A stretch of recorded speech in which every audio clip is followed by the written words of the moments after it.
เอาเกือบใส่หัวแยงจะขึ้นไปสอนอยู่คลองเลยคือเขาไปสอนอยู่คลองว่ามีไฟเก็บเกือบแล้วเสียบใส่หัวแยงนะไหมคือเพื่อของข้าเลยแสดงกินกุ้งกับบัดนี่แหละมันได้ลูกพี่กุ้งปล่อยมีอยู่ดอกเจ้าสอนบัดเดียวก็พอก้อยบัดจะมอบไก่แล้วที่ร้อยลูกจะว่าได้ปลานินมานำบัดจักตีเผาเพิ่มอีกเผาละ4 โต๊ะสอนน้ำคล้องไม่ต้องแค่เกลือหมดเลยไปหูอีกเลยสอนน้ำคล้องกับประมาณนี้แล้วมันคันมันสั่นงู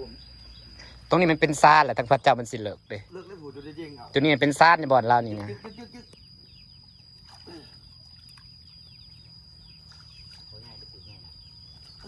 โอ้ยตอนเจ้าข่อยตึกปลาไปแจกปลาคอใหญ่ตัวละโลครึ่ง2 โลผู้ใดอย่างนี้นะคุ้มปลานิ่มคุ้มปลามีอยู่บนเนาะลูกปลาสับปะรดเดี๋ยวกุ้งนะมีโอ้ยมีอยู่บักหลายอยู่กุ้งก็ได้ต้องเอาลูกมันต้องเอากระซ้ามาใส่แล้วถึงเลือกเอาแม่นมันแย่งว่าลูกปลานินหลายเลยปลาไม่สิตายนี่แล้วจะเอานำแย่งบ่ถึงแย่งบ่ถึงพื้นข่อยว่ากุ้งน่ะหลายเห็นบอกกระโปรงมันรีบพ้นพี่ซ่อนหรือว่าเฮาแหะขอไปบ่แย่ไปเลยลูกปลาเยอะมากแต่ลูกปลาต้องปล่อยลูกปลาฟาวเลือกปล่อยลูกปลาลงไป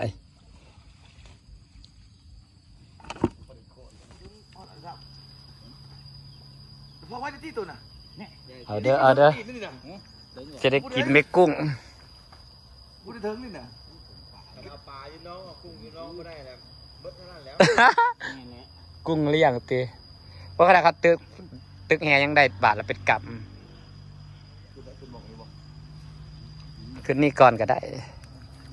กุ้งนะคะช่างไปช้อนกุ้งมาโอ้ยสุกที่ปานสุกแล้วนี่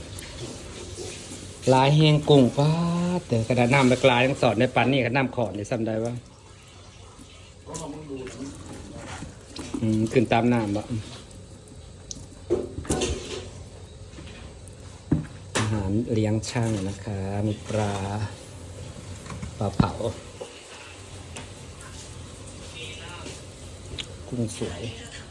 ใช่เราจะเป็นราที่ทำให้บนจักรยาน3 ล้อและขนาดเล็กจัดการง่ายใช้พื้นที่น้อยก่อนที่ใช้ก็จะมีกระติกกุ้งและกุ้งเต็ดกระติกใส่น้ำจิ้มยำแซ่บกระปุกน้ำจิ้มกระปุกใส่ถุงน้ำยากระปุกช้อนกระติกใส่ผักคะน้ากระติกใส่ถ้วยมีฝาเปิดก็จะขายพวกเราสามารถเอาไปได้ค่ะ